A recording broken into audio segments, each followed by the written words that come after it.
Tobias, or Toby as he likes to be called, is a classical dance teacher at Juilliard here in Manhattan. He lives alone, what might appear to be a rather solitary and perhaps even somber life, and has given everything that he could give in his life to his work.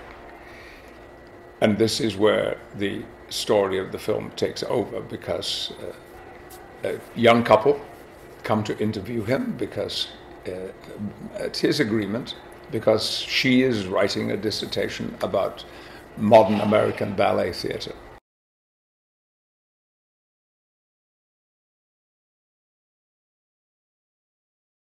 The character is based on a real live person.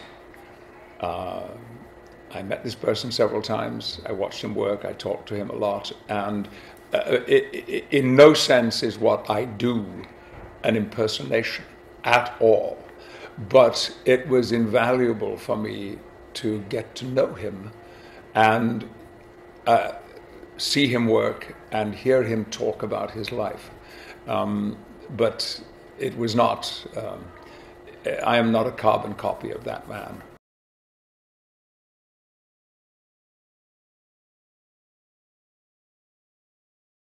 No, it's what we look for.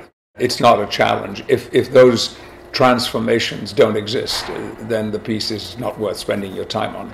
You look for something that, like the Peer Gynt and the onion, you peel off layers and there's something else and something else, or one of those Russian dolls. That's, I think, what most actors are always excited about finding.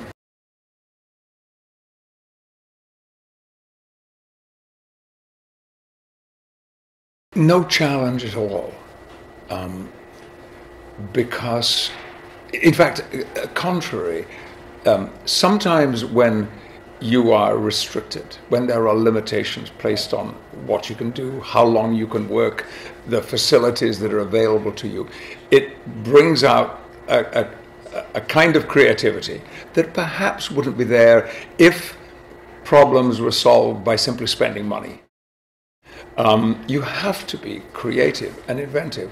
Our movie was made for less than $500,000. We filmed it, I think, in 15 days.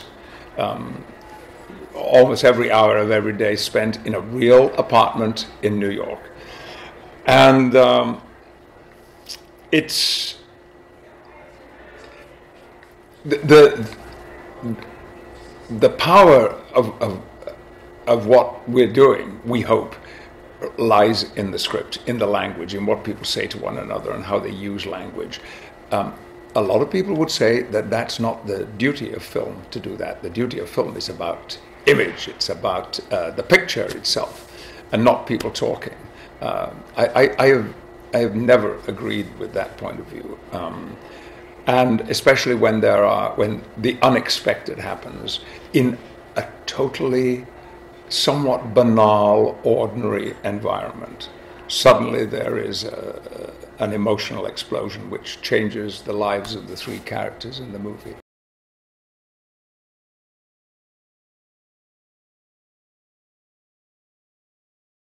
I think it was the day that we left our location for the last time.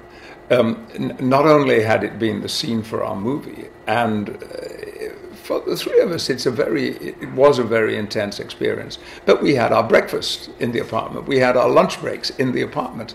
I would sleep on the sofa if I got a 20-minute cat nap. It had become home, and saying goodbye to it was quite emotional. Also, we had, all around the apartment, there are my characters' personal mementos. Well, some of them belong to me, Patrick Stewart, and I loaned them to the production. And so when they crop up in the movie, for instance, there's one photograph with me and my brother when we were children side by side. He knows nothing about this. He doesn't know that he's been in a movie. In terms of the most drama, we were lucky to spend a day at Juilliard, and we filmed in one of the studios with a group of Juilliard students. with my character taking a class. And these young people were so extraordinary, and that the movie opens with watching extraordinary bodies work. Is very appropriate for the film, but and I was able to spend, before we shot, a lot of time simply watching classes at Juilliard, because it is the life and world of my character, and I found that a great privilege to be allowed to witness this work going on.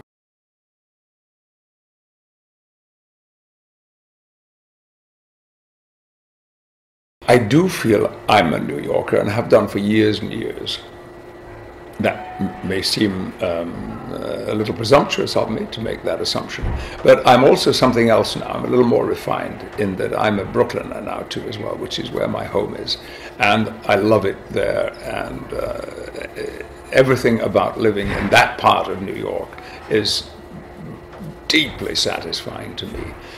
I got off a bus on 72nd Street in 1969 or 70, I'm not clear when it was, to do a play with the Royal Shakespeare Company coming. We brought a play from Stratford-on-Avon, and I instantly felt not only at home but very stimulated by being in New York, and that's never gone away.